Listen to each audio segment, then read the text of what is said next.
శ్రీమాత్రే నమః. ఓం నమ శివాయ. కార్తీక పురాణం 4వ అధ్యాయం. కార్తీక దీపదాన మహత్యం గురించి తెలుసుకుందాం. అది విని జనక మహారాజు ఆనందించి వశిష్ఠ మహర్షిని చూచి, కార్తీక మాసం నందు చేయదగిన దానమేదో ఏమి కోరి వ్రతమాచరించవలెనో తెలుపుము అని కోరగా, వశిష్ఠుడిట్లు చెప్పెను. రాజా, కార్తీక మాసం నందు రాత్రివేళ శివాలయంలో దీపారాధన చేయుట వలన అనంత ఫలము కలుగును. శివాలయంలో గోపుర ద్వారం నందును, శిఖరం నందును, లింగం వద్దను దీపారాధన చేసిన ఎడల పాపములన్నీ నశించును. నేతితో గాని, నువ్వుల నూనెతో గాని, ఆముదముతో గాని భక్తితో దీప సమర్పణ చేయువాడు ధన్యుడగును, ధర్మాత్ముడగును, పుణ్యాత్ముడగును. శత్రజత్తుని కదా. పూర్వము పాంచాల దేశంలో ఒక రాజుండెను. అతడు కుబేరునితో సమానమైనవాడు. సంతానము కలుగనందున అతడు గోదావరి నది తీరమున తపస్సు చేయసాగెను. ఒకనాడు ఆ ప్రాంతమునకు పైపల మహాముని వచ్చెను. ఆ మునీంద్రుడు తపస్సు చేయుచున్న రాజును చూసి, రాజా, నీవెందుకు తపస్సు చేయుచున్నావని అడిగెను. సంతానము కొరకు తపస్సు చేయుచున్నానని రాజు చెప్పెను. మునీశ్వరుడు ఆ రాజు కోరిక విని, మహారాజా, భక్తితో బ్రాహ్మణులను శివుని సంతోషపెట్టినచో నీకు పుత్ర సంతానం కలుగగలదు అని చెప్పెను.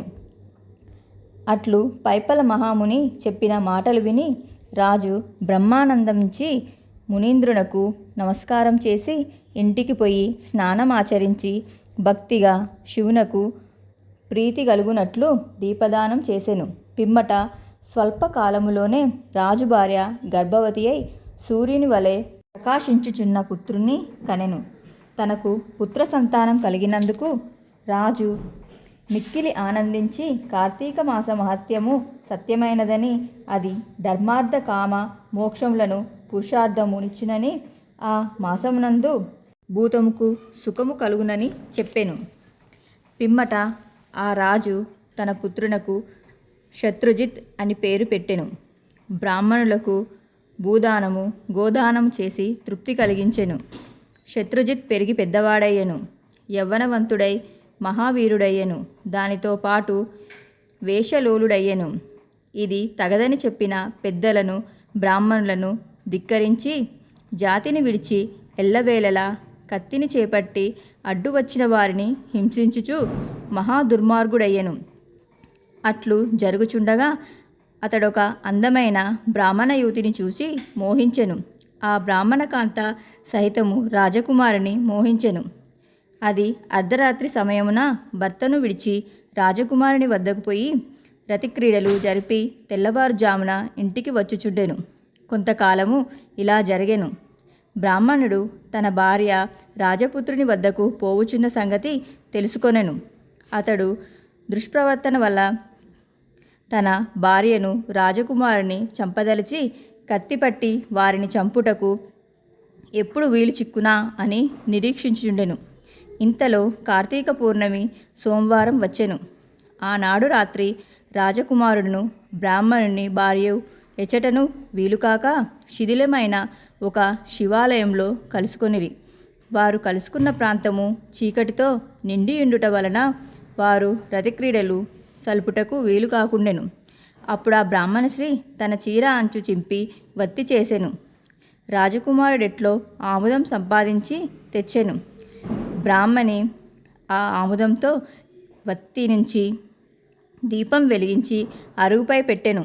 ఆ దీపపు కాంతిలో వారు ఆనందించుచుండిరి.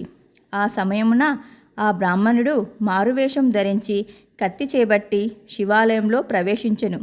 అచట రతిక్రీడలు జరుపుతున్న తన భార్యను, రాజకుమారుణ్ణి చూచి మిక్కిలి ఆగ్రహం పొందెను. మొదట రాజకుమారుణ్ణి, తర్వాత తన భార్యను కత్తితో పొడిచెను. రాజకుమారుడు కత్తి దెబ్బతిని క్రిందపడుచు తన కత్తితో బ్రాహ్మణ్ణి ఒక బలమైన దెబ్బ కొట్టెను. ఈ విధముగా వారు ముగ్గురును కత్తిపోట్లకు గురై ఆ శిథిల శివాలయంలో మరణించిరి. ఆ దినము కార్తీక పౌర్ణమి సోమవారం, గొప్ప పర్వదినం. దైవవశమున వారికి శివుని సన్నిధి యందు మరణం సంభవించినది. తక్షణమే అచ్చటికి పాశహస్తులైన కొందరు యమభటులు వచ్చిరి. అప్పుడే కొందరు శివకింకరులు కూడా వచ్చిరి. శివదూతలు రాజకుమారిని బ్రాహ్మణుని భార్యని విమానంపై ఎక్కించి కైలాసమునకు తీసుకొని పోవుచుండిరి. యమదూతలు బ్రాహ్మణుని కాళ్ళుగట్టి తీసుకొని పోవుచుండిరి. అప్పుడు ఆ బ్రాహ్మణుడు శివకింకరులను చూచి, శివదూతల్లారా, నా భార్య వ్యభిచారిణి, ఈ రాజకుమారుడు జారుడు, నేను సదాచార సంపన్నుడగు బ్రాహ్మణుడను. నాకు ఈ దుర్గతి ఏమి, వారికి ఈ సద్గతి ఏమిటి అని అడగగా, శివకింకరులు ఇతనికి చూచి, బ్రాహ్మణోత్తమా, నీవు సన్మార్గుడైన మాట సత్యమే. నీ భార్యయు రాజకుమారుడు దుర్మార్గులనటలో కార్తీక పూర్ణమి సోమవారం నాడు శివాలయంలో దీపారాధన చేయి నిమిత్తము తన చీరను చింపి వత్తి చేసి ఇచ్చినది. కావున ఆమె పాపములన్నీ నశించినవని రాజకుమారుడు దీపారాధన చేయి నిమిత్తము ఆముదం తెచ్చి ఇచ్చినందున పాప విముక్తుడాయను. దూతలు చెప్పిన మాటలు రాజకుమారుడు విని తనలో, అయ్యో, సత్ప్రవృత్తుడగు ఈ బ్రాహ్మణునకు నరకము, దుష్ప్రవర్తనమగు మాకు కైలాసం ప్రాప్తించుట న్యాయం కాదు. కనుక నాకు కార్తీక దీపదానం వలన కలిగిన పుణ్యములో కొంత ఈ బ్రాహ్మణునికిచ్చెదను. ఏక సమయం నందు మరణించిన మా ముగ్గురికి సమాన గతియే కలుగుగాక అని తలిచి తన పుణ్యములో కొంత ఆ బ్రాహ్మణునకు ఇచ్చెను. ఆ పుణ్యం వలన బ్రాహ్మణుడు కూడా దివ్య విమానం ఎక్కి కైలాసమునకు పోయి శివుని సన్నిధిలో ఉండెను. కార్తీక మాసంలో ప్రతిదినము శివాలయంలో గాని విష్ణువాలయంలో గాని దీపారాధన చేయువారు జ్ఞానులగుదురు.